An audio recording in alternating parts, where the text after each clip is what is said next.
Hello साथियों, welcome back to my YouTube channel. तो कैसे हो आप सब? आई होप आप सब अच्छे होंगे। दोस्तों, आज की ये क्लास है बीएड और डीएलएड दोनों के लिए। बीएड और डीएलएड का ये जो टॉपिक है यानी कि आदर्शवाद, ये एक कॉमन टॉपिक है। तो आज हम जानेंगे इस क्लास में आदर्शवाद या आइडियलिज्म के बारे में। इसका अर्थ क्या है, इसकी परिभाषा, सिद्धांत और उद्देश्य।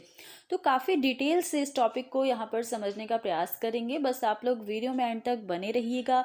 वीडियो आपको अच्छी लगे तो लाइक कीजिएगा और ज़्यादा लोगों में भी इसे शेयर कीजिएगा। तो चलिए क्लास को स्टार्ट करते हैं। जानेंगे आदर्शवाद क्या है, इसकी उत्पत्ति कैसे हुई, ये शब्द कैसे बना, सारी चीज़ें काफ़ी अच्छे से समझने का प्रयास करेंगे।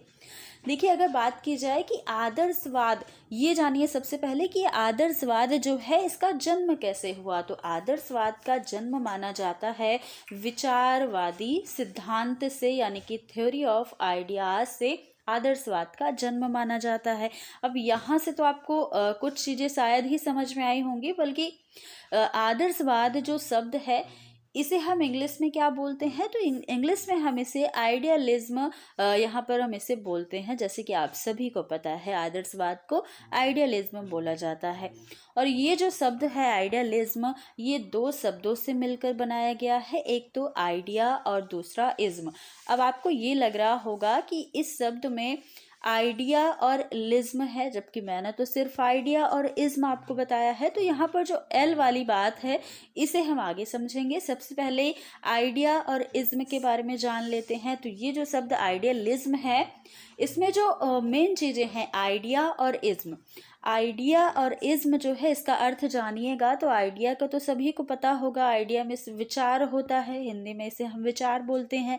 जबकि इज्म को हिंदी में क्या बोलते हैं, यानी कि इसका अर्थ क्या है, तो इसका अर्थ है वाद। इस प्रकार अगर इस शब्द को एक कर दिया जाए, यानी कि आइडिया इज्म कर दिया जाए, तो इसका अर्थ आ जाएगा विचारवाद। अब देखिए, एल वाली जो बात थी वो समझिएगा। तो आइडिया शब्द में उच्चारण की सुविधा के लिए, यानी कि हम अच्छे से अगर आइडिया इज्म बोलेंगे तो शायद थोड़ी सी प्रॉब्लम हो बोलने में, जबकि आइडियलिज्म हम काफ़ी अच्छे से बोल पाते हैं। तो इसलिए सिर्फ उच्चारण की सुविधा के लिए, बोलने की सुविधा के लिए ही एल अक्षर को यहाँ पर या एल लेटर को जोड़ दिया गया है, जिससे हमारा शब्द जो है वो बन गया आइडियलिज्म। सिर्फ बोलने के लिए इसे जोड़ दिया गया है। जबकि एल जो यहाँ पर शब्द है या एल अक्षर जो है, सॉरी, इसका कोई यहाँ पर मीनिंग नहीं है। मीनिंग जो देता है हमें आइडिया और इज्म देता है, जबकि एल जोड़ने के बाद हम इसे बोलते हैं आइडियलिज्म। तो इसका अर्थ क्या बना, आदर्शवाद, जिसे हम हिंदी में आदर्शवाद बोलते हैं। इस प्रकार विचारवाद अर्थ क्या बना था, आइडियाइज्म का विचारवाद। विचारवाद ने आदर्शवाद या आइडियलिज्म का रूप ले लिया, क्योंकि इसमें क्या मिल गया, आइडिया और इज्म मिल गया, और साथ ही में इसमें एल भी जोड़ दिया गया, तो बन गया आइडियलिज्म, जिसे हम इसका आदर्शवाद के रूप में जानते हैं। आगे देखिए, विचारवाद को आदर्शवाद क्यों कहा गया। तो विचारवाद को आदर्शवाद इसलिए कहा गया क्योंकि विचारवाद में विचारों को महत्व देते हुए आदर्शों की व्याख्या और खोज करके उसकी स्थापना को अत्यधिक महत्व दे दिया गया। और आदर्शवाद वस्तु की अपेक्षा विचारों, भावों और आदर्शों को ही श्रेष्ठ मानता था, इसलिए इसे हम आदर्शवाद का नाम दे दिए। क्या था, विचारवाद था, इसे हम आदर्शवाद का नाम दे दिया गया। इसलिए कहा जाता है कि विचारवाद अपने परिणामों में आदर्शवाद का ही एक रूप है। यही कारण है कि विचारवाद शब्द जो है वो आदर्शवाद में परिवर्तित हो गया, जिसे हम आदर्शवाद के नाम से जानने लगे। किसे, तो विचारवाद को। आदर्शवाद को प्रत्ययवाद या कॉन्सेप्चुअलाइजेशन के नाम से भी जानते हैं, या कॉन्सेप्चुअलिज्म के नाम से भी जानते हैं, क्योंकि प्रत्यय और विचार जो है वो एक समानार्थक शब्द है, या कह सकते हैं सिनोनिम है। तो सिनोनिम है यानी कि समानार्थक शब्द है, तो इसलिए हम इसे प्रत्ययवाद के नाम से भी जानते हैं। प्रत्ययवाद शब्द से भी विचारवाद व आदर्शवाद का अर्थ हमें पता चलता है। आदर्शवाद या आइडियलिज्म में आदर्श या आइडियल का सर्वाधिक महत्व दिया गया है, तो इसलिए आदर्शवाद यहाँ पर काफ़ी बेहतर हो जाएगा। अब देखिएगा एडम्स महोदय ने अपनी पुस्तक में, इनकी पुस्तक क्या है, the evolution of educational theory में इन्होंने लिखा कि आदर्शवाद दर्शन शास्त्र के संपूर्ण इतिहास में किसी न किसी रूप में व्याप्त है। तो आदर्शवादी विचारधारा के कुछ समर्थक भी हैं जिसे हमें जानना आवश्यक है। कौन कौन लोग हैं जो आदर्शवादी लोग हैं, जो आदर्शवाद को मानते हैं, यह भी जानिएगा। देखिए इन्होंने, एडम्स महोदय ने जो अपनी बुक में लिखा है, ये कथन तो आपको जानना आवश्यक ही है। ये आपको याद रखना होगा कि आदर्शवाद दर्शन शास्त्र के संपूर्ण इतिहास में किसी न किसी रूप में व्याप्त है।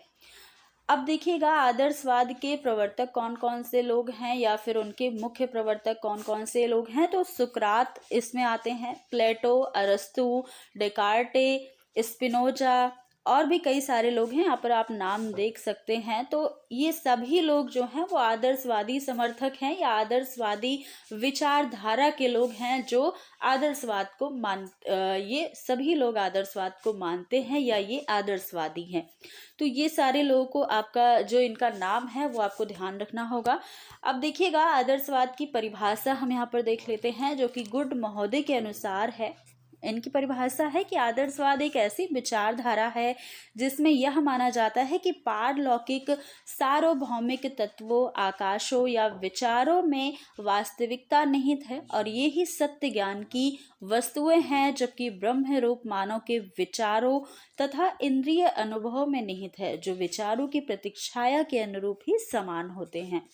रोजन महोदय ने कहा कि आदर्शवादियों का विश्वास है कि ब्रह्मांड की अपनी बुद्धि और इच्छा और सब भौतिक वस्तुओं को उनके पीछे विद्यमान मन द्वारा स्पष्ट किया जा सकता है। देखिए एक चीज और आपको ध्यान रखनी होगी कि जो आदर्शवादी लोग थे वो आत्मा, ब्रह्म या मन को ही सर्वोपरि मानते थे। उनके अनुसार जो भौतिक संसार है, जो चीजें हमारे सामने दिखाई देती हैं, जो चीज़ें भौतिक चीज़ें हैं, उनको ये नाशवान या नश्वर मानते थे कि जो भौतिक चीज़ें हैं इनका कोई भी महत्व नहीं है, जबकि आत्मा को इन्होंने श्रेष्ठ माना। आदर्शवादियों ने आत्मा, ब्रह्म, मन को श्रेष्ठ माना।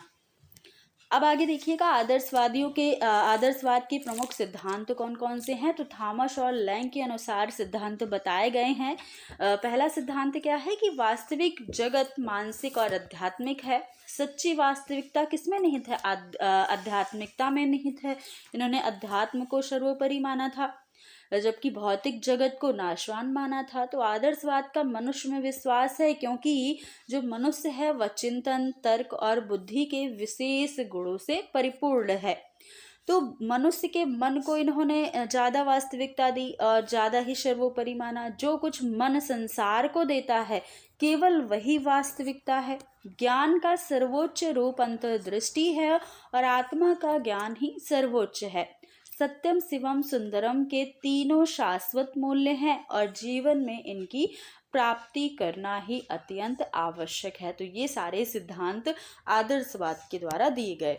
अब देखिएगा आदर्शवादी शिक्षा के क्या उद्देश्य रहे हैं। तो आदर्शवादियों के अनुसार मनुष्य जीवन का एक अंतिम उद्देश्य जो होना चाहिए और सर्वोपरि उद्देश्य होना चाहिए, आत्मा परमात्मा के चरम स्वरूप को जानना। इसी को आत्मानुभूति, आदर्श व्यक्तित्व की प्राप्ति, ईश्वर की प्राप्ति तथा परम आनंद की प्राप्ति भी कहा जा सकता है।